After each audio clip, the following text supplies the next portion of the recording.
Hello दोस्तों, आज का हमारा टॉपिक है द पार्ट्स ऑफ स्पीच। ये इंग्लिश ग्रामर के अंतर्गत एक टॉपिक आता है, बहुत ही मोस्ट इम्पॉर्टेंट टॉपिक है द पार्ट्स ऑफ स्पीच। अंग्रेजी में अच्छी पकड़ बनाने के लिए इस टॉपिक का कंप्लीट जानकारी होना बहुत ज़रूरी है। तो हम लोग अलग अलग वीडियो में इसके अलग अलग भागों को पढ़ना समझेंगे, सीखेंगे। और इस वीडियो में हम लोग इसके नाउन के बारे में अच्छे से जानकारी लेंगे और अगले वीडियो में इसमें नाउन से संबंधित जितना भी सब एक्सरसाइज है सब को करेंगे अच्छे से। तो चलिए हम लोग इस वीडियो में देखेंगे पार्ट्स ऑफ स्पीच के अंतर्गत जो पहला आता है आपका उसको है नाउन। तो पार्ट्स ऑफ स्पीच में संख्या कितना होता है, देखिए पार्ट्स ऑफ स्पीच की संख्या 8 है। जो संख्या होता है पार्ट्स ऑफ स्पीच का वो टोटल कितना है, 8 है। तो 8 में जो इस प्रकार है, कौन कौन से है देखिए। नाउन है पहला, प्रोनाउन है, एडजेक्टिव है, वर्ब है, एडवर्ब है, प्रीपोजिशन, कंजक्शन, इंटरजेक्शन। इन सभी को हम लोग एक एक करके उल्लेख करेंगे अलग अलग वीडियो में, लेकिन इस वीडियो में केवल हम लोग इसके नाउन के बारे में पढ़ेंगे, यानी कि संज्ञा के बारे में पढ़ेंगे। ठीक है, चलिए हम लोग इसको स्टार्ट करते हैं। ठीक है, द नाउन। नाउन मतलब होता है संज्ञा। नाउन मतलब होता है संज्ञा। तो हम लोगों को संज्ञा के बारे में पढ़ना है। ठीक है, तो चलिए इसको स्टार्ट किया जाए। पहले नाउन की परिभाषा समझ लेते हैं कि नाउन किसे कहते हैं। यहाँ पे परिभाषा हिंदी में भी लिखा गया है और इंग्लिश में भी लिखा गया है। तो यहाँ पे नाउन जो परिभाषा है, किसी वस्तु, व्यक्ति, स्थान, गुण, कार्य अथवा अवस्था के नाम को संज्ञा कहते हैं। मतलब जो यदि आपसे कहीं परिभाषा पूछता है, संज्ञा की परिभाषा बताइए या नाउन की परिभाषा बताइए, जिसको अंग्रेजी में डेफिनेशन बोला जाता है। डेफिनेशन, अंग्रेजी में डेफिनेशन बोला जाता है। तो यहाँ पे अंग्रेजी में भी दिया हुआ है, a noun is the name of a person, palace, thing, quality, work और स्टेट। स्टेट मतलब कंडीशन से है, अवस्था से है। ठीक है, जैसे फॉर एग्ज़ाम्पल है, एग्ज़ाम्पल के लिए देख सकते हैं आप लोग, इसमें दिया हुआ है राम है, सीता है, ताजमहल है, चॉइस है, विजडम है। तो हम लोग इसके बारे में विस्तृत जानकारी अभी तुरंत लेंगे। ये तो एक नाउन के बारे में शॉर्टकट नियम है इसका, कि नाम आ गया किसी का, स्थान आ गया। ठीक है, ये पसंद है, चॉइस मतलब पसंद होता है। ये विजडम मतलब बुद्धिमता भाव है उसका। तो चलिए हम लोग इसमें देखते हैं नाउन कितने प्रकार के होते हैं। जो नाउन आपके होते हैं काइंड्स ऑफ नाउन, यानी कि नाउन के प्रकार। नाउन के प्रकार कितने प्रकार के होते हैं। तो ये जो हमारा नाउन होता है यानी संज्ञा, ये हमारा 5 प्रकार का होता है। जिसमें पहला आपका है प्रॉपर नाउन। प्रॉपर नाउन, ठीक है। प्रॉपर नाउन मतलब क्या होता है, देखिए इसके बारे में हम लोग अभी जानकारी लेंगे अच्छे से। देखिए प्रॉपर नाउन उसे कहते हैं किसी विशिष्ट व्यक्ति, वस्तु या स्थान के नाम को, किसी विशिष्ट व्यक्ति, वस्तु या स्थान के नाम को प्रॉपर नाउन कहते हैं। ठीक है, जैसे में एग्जाम्पल है आपका, Kalidas was the greatest poet of Sanskrit. ठीक है, Delhi is the capital of India. तो इसमें देखिए इसका परिभाषा का मतलब आप समझिए पहले। विशिष्ट व्यक्ति, कोई मतलब विशेष व्यक्ति है, ठीक है, वस्तु है, कोई भी वस्तु है, या कोई स्थान है, उसको हम लोग प्रॉपर नाउन के अंतर्गत रखते हैं। तो पहला एग्जाम्पल आपका है Kalidas was the greatest poet of Sanskrit. मतलब कि कालिदास संस्कृत के महान कवि थे। कालिदास जो थे संस्कृत के महान कवि थे। और Delhi is the capital of India, जो दिल्ली है भारत की क्या है, राजधानी है। कैपिटल मतलब होता है राजधानी। ठीक है, तो इसमें देखिए जो है आपका कालिदास, संस्कृत, दिल्ली तथा इंडिया, ये क्या है, प्रॉपर नाउन है। प्रॉपर नाउन, प्रॉपर नाउन मतलब सिर्फ पर्सनल उसी का। तो अभी हम लोग आगे पढ़ेंगे तो और अच्छे से समझेंगे। देखिए इसमें कुछ विशेष बातें होती हैं प्रॉपर नाउन के अंतर्गत, वो क्या क्या होती है देखिए। इसमें होता है प्रॉपर नाउन का पहला अक्षर कैपिटल लेटर में लिखा जाता है। मतलब कि जो प्रॉपर नाउन जब भी आएगा आपके कहीं भी बीच में या शुरुआत में, तो उसका जो पहला अक्षर होता है वो हमेशा बड़ा अक्षर से लिखा जाता है। ठीक है। उसके बाद दूसरा नियम क्या है इसका, प्रॉपर नाउन का प्लूरल नहीं बनता, नहीं होता, मतलब कि बहुवचन में ये नहीं होता है, हमेशा एक वचन में ही होता है। ठीक है। उसके बाद है आपका प्रॉपर नाउन के पहले आर्टिकल का प्रयोग नहीं किया जाता है। आर्टिकल मतलब ए एन द जो होता है, इसका मतलब प्रयोग नहीं किया जाता है। ठीक है। तो ये हमारा हो गया प्रॉपर नाउन। तो दूसरा है हमारा कॉमन नाउन। ठीक है, कॉमन नाउन। तो कॉमन नाउन के बारे में तो इसका परिभाषा समझ लेते हैं। यह अपने वर्ग तथा किस्म की समस्त सामान्य वस्तुओं के लिए प्रयोग होता है। कॉमन नाउन का अर्थ होता है शेयर्ड बाई ऑल, मतलब ये ग्रुप से भी मिलजुल कर, ये है आल मतलब सभी, शेयर्ड मतलब मिलजुल कर होता है, सबका मतलब मिलजुल करके इसका संबंधित है। जैसे किंग हो गया, मदर हो गया, एजेंट हो गया, ओमेन हो गया। तो ये आपके ये वर्ग एक है, एक समूह है अपना। वर्ग मतलब होता है समूह ही होता है। जैसे ओमेन, ओमेन मतलब औरत, पूरे औरत जाति का बोध करा दिया, ये कॉमन नाउन के अंतर्गत आता है। ठीक है। आपका अगला है, देखिए इसमें क्या एक बात है, विशेष क्या बात होता है इसमें कि कॉमन नाउन जो होते हैं हमेशा काउंटेबल होते हैं, सामान्यतः काउंटेबल होते हैं, मतलब जो उसको हम लोग गिन सकते हैं। जैसे माँ, माँ तो पूरी जाति का बोध कराया है, तो मान लीजिए अगर 10 बच्चों की माँ आ गई तो हम लोग उसको काउंट कर सकते हैं। तो इस प्रकार से ये काउंटेबल नाउन के अंतर्गत आता है। ठीक है, कॉमन नाउन। तो आगे देखते हैं, सी नंबर आपका तीसरा। पहला पढ़े प्रॉपर नाउन, दूसरा पढ़े कॉमन नाउन, तीसरा होता है हमारा कलेक्टिव नाउन। कलेक्ट मतलब होता है इकट्ठा करना। ठीक है, इकट्ठा संबंधित है। तो इसका परिभाषा देखते हैं। व्यक्तियों या वस्तुओं के समूह को कलेक्टिव नाउन या समूहवाचक संज्ञा कहते हैं। समूह मतलब कि ग्रुप वाइज। ठीक है। तो इसका उदाहरण देखते हैं हम लोग। जैसे कॉवर्ड, कॉवर्ड मतलब होता है भीड़। आर्मी मतलब सेना, सेना में बहुत सेना होते हैं। तो इससे हो गया आपका एक कलेक्शन ऑफ पीपल। ठीक है, लोगों का, भीड़ का समूह। ये हो गया एक कलेक्शन ऑफ सोल्डर्स, मतलब सिपाहियों के समूह, सिपाहियों का एक समूह। कलेक्शन मतलब समूह होता है। आगे देखिए अन्य उदाहरण इसका है। अन्य उदाहरण में जैसा है कि a gang of robbers. Robbers मतलब होता है लुटेरा या डाकू बोल सकते हैं। तो डाकुओं का एक समूह, गैंग मतलब होता है, गैंग बोल सकते हैं, समूह भी बोल सकते हैं। तो आगे है आपका an army of shoulders. Soldiers बोलते हैं मतलब सिपाहियों का एक सेना, सिपाहियों की एक सेना। आगे है आपका तीसरा। इसका उदाहरण देखते हैं, मतलब है इसमें अन्य उदाहरण देख लेते हैं इसको। तो एक क्लास ऑफ स्टूडेंट्स मतलब कि विद्यार्थियों का एक वर्ग। क्लास मतलब क्लास ही होता है, वर्ग ही होता है। आगे देखते हैं, चौथा एग्जाम्पल इसका है। चौथा example a bunch of keys मतलब चाबियों का एक गुच्छा, चाबियों का एक गुच्छा।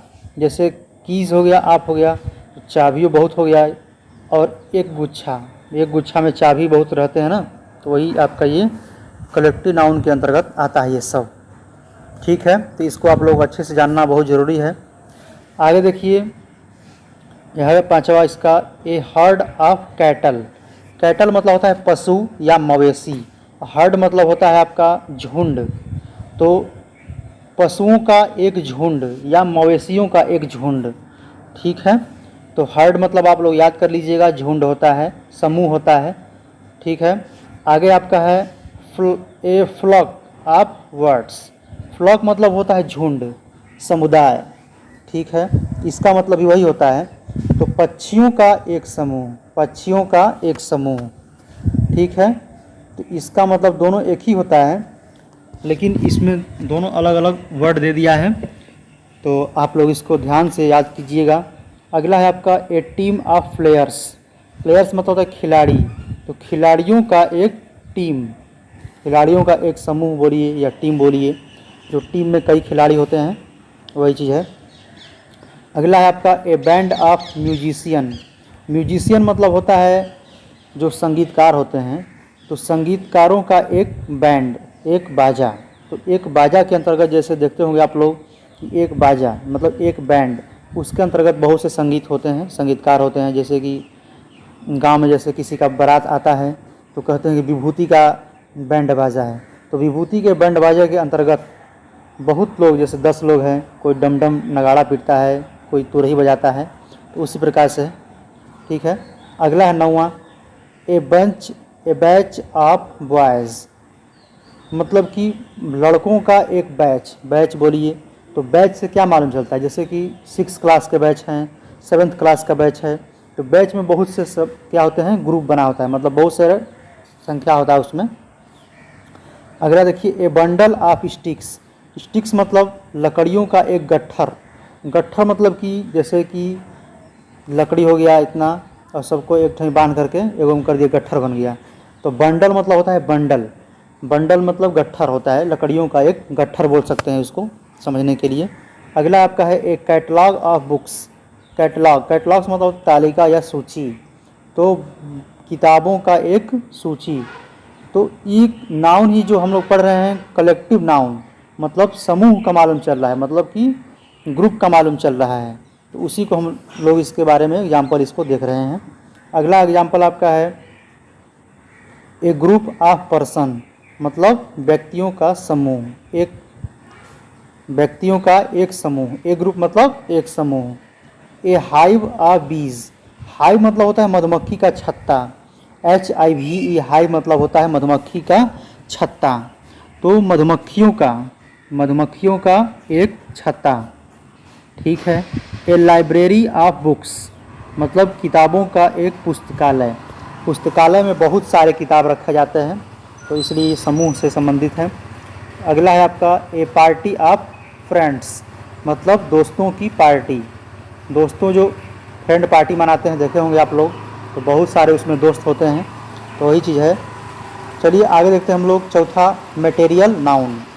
मटेरियल नाउन मतलब कि इसमें मटेरियल का भाव धातुवाचक होता है। ये किसी धातु के नाम को धातुवाचक संज्ञा या मटेरियल नाउन कहते हैं, जैसे गोल्ड हो गया, सिल्वर हो गया, कापर हो गया, आयरन हो गया इत्यादि, ये सब क्या है, धातु हैं, तो इसको हम लोग मटेरियल नाउन के अंतर्गत रखते हैं, ठीक है। अगला है आपका 5वां एब्स्ट्रैक्ट नाउन। एब्स्ट्रैक्ट नाउन मतलब होता है भाववाचक, भाववाचक संज्ञा। इसका परिभाषा हम लोग समझ लेते हैं। किसी कार्य, गुण या अवस्था के नाम को भाववाचक संज्ञा या एब्स्ट्रैक्ट नाउन कहते हैं, जैसे kindness, wisdom, bravery, cowardice, hearted, childhood, womanhood, sickness, poverty इत्यादि। तो इसका हम लोग थोड़ा हिंदी जान लेते हैं। देखिए एब्स्ट्रैक्ट मतलब होता है भाववाचक संज्ञा। काइंडनेस मतलब होता है दयालुता, काइंडनेस मतलब होता है दयालुता, काइंडनेस मतलब होता है दयालुता। विजडम मतलब होता है बुद्धिमता, जो बुद्धिमता दिमाग से अंतर्गत होता है बुद्धिमता। ब्रेवरी मतलब होता है वीरता, बहादुरता जो होता है, ब्रेवरी मतलब होता है वीरता। ये है आपका कावर्डिस मतलब होता है आपका कायरता, जो कायर होता है, कावर्ड मतलब कायर होता है, तो ये कावर्डिस मतलब कायरता, भाव उसका है, कायरता वाला भाव है, ठीक है। ये आपका हो गया हार्टेड मतलब घृणा होता है, जैसे हेट मतलब घृणा होता है, तो ये आपका हो गया हार्टेड मतलब हो गया आपका, हार्टेड मतलब घृणा या नापसंद, ठीक है, इसका मतलब ये हो गया। अगला चाइल्डहुड चाइल्डहुड मतलब होता है बचपन, चाइल्डहुड मतलब होता है बचपन। वुमेनहुड मतलब होता है नारीत्व, मतलब कि नारी जाति का बोध कराता है। ये हो गया सिकनेस, मतलब बीमारिता, बीमारिता, बीमारी नहीं बीमारिता, बीमारी जो होता है किसी का, बीमारी कोई हो गया, रोग हो गया। ये हो गया पॉवर्टी, पॉवर्टी मतलब होता है गरीबी, पॉवर्टी मतलब होता है गरीबी। तो आप लोग यदि इस मीनिंग के बारे में नहीं जानते होंगे ये सब, तो इस मीनिंग को अपने कॉपी पर नोट कीजिएगा, उसको अच्छे से याद कीजिएगा। तो ये 5 प्रकार के हम लोग पढ़ लिए, और इसमें कुछ स्पेशल बात दिया हुआ है, इसको थोड़ा समझ लेते हैं। देखिए, जो अब्स्ट्रैक्ट नाउन होता है आपका, अब्स्ट्रैक्ट नाउन, इसको मतलब केवल हम लोग महसूस कर सकते हैं, महसूस, उन्हें हम न देख सकते हैं, न ही छू सकते हैं। तो अब्स्ट्रैक्ट नाउन को हम लोग केवल महसूस कर सकते हैं। जैसे मान लीजिए बचपन है, बचपन हो गया, दयालुता हो गया, तो हम लोग दयालुता को छू समझ सकते हैं, बस महसूस कर सकते हैं, उसके बारे में अनुमान लगा सकते हैं कि वो दयालु आदमी है, वो कठोर है, कैसा है, क्या है। अगला देखते हैं, जिस शब्द के अंत में कोई भी शब्द आ गया, वर्ड आ गया, जिस शब्द के अंत में नेस, NESS, नेस, शिप, हुड लगा रहता है, उसे अब्स्ट्रैक्ट नाउन कहते हैं। जैसे आप इसको समझ लीजिए, एक प्रकार का ट्रिक हो गया ये। जैसे निस, शिप, हुड लगा रहता है, उसे अब्स्ट्रैक्ट नाउन कहते हैं। जैसे kindness, childhood, manhood, whiteness, sickness, friendship. ठीक है, तो इसके बारे में थोड़ा हिंदी समझ लेते हैं। काइंडनेस मतलब हो गया दयालुता, अभी ऊपर हम लोग पढ़े हैं। चाइल्डहुड मतलब हो गया बचपन, और मैनहुड मतलब हो गया पुरुषत्व, मतलब पुरुषों के जाति से संबंधित है। और जैसे पुरुषत्व, ठीक है, पुरुष मतलब आदमी होता है, पुरुषत्व। वाइटनेस, वाइटनेस मतलब सफ़ेदी, मतलब सफ़ेद चीज़ जो होता है जो। सिकनेस मतलब बीमारिता, समझे हैं ऊपर, बीमारी। फ्रेंडशिप मतलब मित्रता, मित्रता, फ्रेंडशिप मतलब मित्रता। ये सब हम लोग इसको छू नहीं सकते हैं, बस केवल अनुभव कर सकते हैं, महसूस कर सकते हैं। ठीक है, आगे देखते हैं। ये जो नाउन आपका होता है, दूसरा वर्गीकरण इसका है। जैसे देखिए क्या है कि नाउन 2 प्रकार के होते हैं इसमें, एक काउंटेबल नाउन्स होता है और एक अनकाउंटेबल नाउन होता है। तो संज्ञा, जैसे कि जिन नाउन्स को हम गिन सकते हैं, जिन नाउन को हम लोग, नाउन्स मतलब संज्ञा, जिन नाउन्स को हम गिन सकते हैं उसे क्या कहते हैं, काउंटेबल नाउन। जैसे बुक हो गया, पेन हो गया, बॉय हो गया, गर्ल हो गया, सिस्टर हो गया, हॉर्स हो गया, काउ हो गया इत्यादि। तो इसको हम लोग गिन सकते हैं, उसको क्या बोलेंगे, काउंट। काउंट मतलब गिनना होता है, तो उससे लिया गया ये काउंटेबल नाउन। तो इसको आप लोग अच्छे से दिमाग में बैठा लीजिएगा। दूसरा आपका है अनकाउंटेबल नाउन।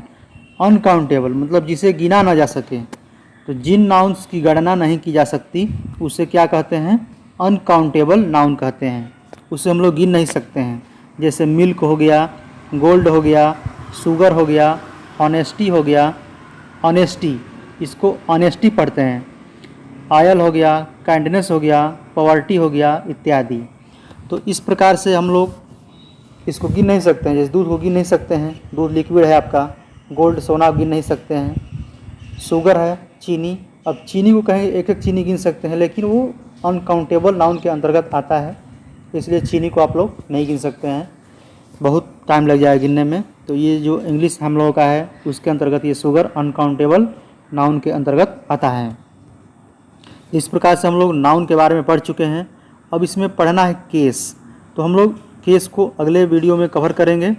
ठीक है, उसके बाद इसमें कुछ एक्सरसाइज दिया है, उसके अभी हम लोग पढ़ ही लेते हैं इसको, छोटा टॉपिक है ये केस। केस क्या होता है, देखिए केस मतलब कारक। ठीक है, केस मतलब होता है कारक, केस मतलब कारक। देखिए नाउन्स के कार्य भिन्न भिन्न होते हैं, मतलब संज्ञाओं के कार्य भिन्न भिन्न होते हैं, उनके रिलेशंस भी अलग अलग होते हैं, मतलब कि उनके जो संबंध होते हैं वो अलग अलग होते हैं। उन्हीं के आधार पर हम केस को 3 भागों में विभाजित किया गया है। ऐसे तो केस 5 प्रकार का होता है, लेकिन मुख्य रूप से 3 को ही हम लोगों को पढ़ना होता है। ठीक है, तो पहला देखिए इसमें है नॉमिनेटिव केस। नॉमिनेटिव केस मतलब कि जो नाम से संबंधित है, इसके बारे में समझ लेते हैं। यदि नाउन या प्रोनाउन किसी वर्ब का सब्जेक्ट कर्ता होता है तो उसे नॉमिनेटिव केस में माना जाता है। देखिए इसके एग्जाम्पल से समझते हैं हम लोग। इसमें है she goes to school, Hari sing a song. She goes to school मतलब कि वह स्कूल जाती है, हरी एक गाना गाता है। तो ये जो सी है आपका, ये नॉमिनेटिव केस है। देखिए इस परिभाषा से आप लोग समझ सकते हैं कि यदि नाउन या प्रोनाउन, तो ये आपका सी जो है क्या है, प्रोनाउन है, और ये हरी है क्या है, नाउन है, क्योंकि ये किसी का नाम है। ठीक है, तो वर्ब का सब्जेक्ट, जो वर्ब जो इसमें क्या काम कर रहा है, क्रिया क्या कर रहा है, वह जाती है स्कूल, यानी वह जाने का काम कर रही है। तो इसलिए हम लोग को सी क्या हो गया, नॉमिनेटिव केस के अंतर्गत आएगा। और हरी जो आपका है ये नाउन, ये भी आपका नॉमिनेटिव केस के अंतर्गत ही आएगा। आगे देखते हैं, इन वाक्यों में यहाँ पे समझाया है ये, तो इन वाक्यों में सी तथा हरी दोनों नॉमिनेटिव केस में है, क्योंकि दोनों कर्ता सब्जेक्ट के स्थान पर प्रयुक्त हुए हैं। ठीक है, देख सकते हैं आप लोग सब्जेक्ट के अनुसार पे। ये अगला है आपका ऑब्जेक्टिव केस। ऑब्जेक्टिव केस मतलब समझ सकते हैं कि जो ऑब्जेक्ट के स्थान पे आता है उसको ऑब्जेक्टिव केस बोला जाता है। इसका परिभाषा देखिए, जब कोई नाउन या प्रोनाउन किसी वर्ब का ऑब्जेक्ट कर्म होता है, ऑब्जेक्ट मतलब कर्म होता है, हिंदी उसका कर्म होता है तो उसे ऑब्जेक्टिव केस कहते हैं। जैसे Ram writes a letter, Ram writes a letter, तो राम एक पत्र लिखता है। सी गोज़ टू स्कूल, वह स्कूल जाती है। ही हेल्प्ड हर, उसने उसकी मदद की। अब देखिए ये जो लेटर है आपका है, ये ऑब्जेक्टिव केस ऑब्जेक्ट है आपका, यानी राम लिखता है, तो राम क्या लिखता है, एक लेटर। जो कर्म उसका क्या है, उसका काम है पत्र लिखने का। सी गोज़ टू स्कूल, तो टू स्कूल, जो स्कूल जाती है उसके काम क्या है, जो वर्ब क्या है उसका मतलब कार्य क्या है, उसने उसका, तो वह स्कूल जाती है, स्कूल जाने का काम कर रही है। तो काम ऑब्जेक्ट मतलब होता है कर्म, जो हम लोग काम करते हैं उसको कर्म बोला जाता है। जैसे कि ही हेल्प्ड हर, उसने उसकी मदद की, तो उसका कार्य क्या है, उसकी मदद करना। वो जो काम किया है, क्या किया, उसकी मदद किया है, तो ये आपका ऑब्जेक्ट के अंतर्गत आ गया। और इसमें समझाया भी है, इन वाक्यों में अ लेटर, स्कूल तथा हर ऑब्जेक्ट के स्थान पर क्रिया के बाद प्रयोग किए गए हैं, अतः ऑब्जेक्टिव केस में है ये। ठीक है, जैसे ये लेटर है ये, ठीक है, स्कूल है, और हर ऑब्जेक्ट, ये हर है आपका है, ये ऑब्जेक्ट के स्थान पर क्रिया के बाद प्रयोग किया गया है। हम लोग जानते ही हैं, कोई भी सेंटेंस बनाते हैं तो पहले सब्जेक्ट आता है, फिर वर्ब आता है, फिर ऑब्जेक्ट आता है। तो यही चीज़ इसमें है, उसमें नया कुछ बात नहीं है। अगला तीसरा आपका है, जो तीसरा है पोसेसिव केस। पोसेसिव, तो पोसेसिव मतलब होता है अधिकार, जिस पे हमारा किसी का अधिकार हो, किसी का मालिकाना हक हो हमारा, उसको हम लोग बोलते हैं पोसेसिव केस। तो देखिए पोसेसिव केस का मतलब इसको समझ लेते हैं थोड़ा सा। पोसेसिव केस मतलब स्वामित्व हो गया, ऑनरशिप या पोजेसन। इसको हम लोग, पोजेसन मतलब ये होता है स्वामित्व या अधिकार, और ये ऑनरशिप का मतलब ही वही होता है स्वामित्व या अधिकार या मालिकाना, जो हम जिसके मालिक हैं उसको बोलते हैं ऑनरशिप। ठीक है, तो ये जो पोसेसिव केस होता है, ऑनरशिप या अधिकार का भाव प्रकट करने के लिए पोसेसिव केस का प्रयोग किया जाता है। जैसे दिस इज़ सीताज पेन, ये जो सीता के ऊपर जो कामा लगाया है उसको एपोस्ट्रॉफी बोलते हैं हम लोग। ठीक है, दिस इज़ सीता एपोस्ट्रॉफी के, यानी कि यह सीता का पेन है, यह सीता का पेन है। यहाँ सीता जो है पोसेसिव केस में है। तो ये आप लोग इसको अच्छे से समझिए बढ़िया से। एक बार में नहीं समझ में आया है तो वीडियो को फिर से दोबारा देखिए, आपको अच्छे समझ में आएगा। तो अगले वीडियो में हम लोग इसके एक्सरसाइज को लेकर आएंगे, पढ़ेंगे, एक्सरसाइज को कवर करेंगे, क्योंकि इसके जो नियम था उसके नियम को हम लोग पढ़ चुके हैं। तो अगले वीडियो में हम लोग इसके जो एक्सरसाइज है, इसको एक्सरसाइज को करेंगे। यदि आप हमारे चैनल पर नए हैं तो इस चैनल को सब्सक्राइब कीजिए, और अपने दोस्तों के यहाँ भी शेयर कीजिए। वीडियो देखने के लिए आप सभी लोगों का बहुत बहुत से धन्यवाद।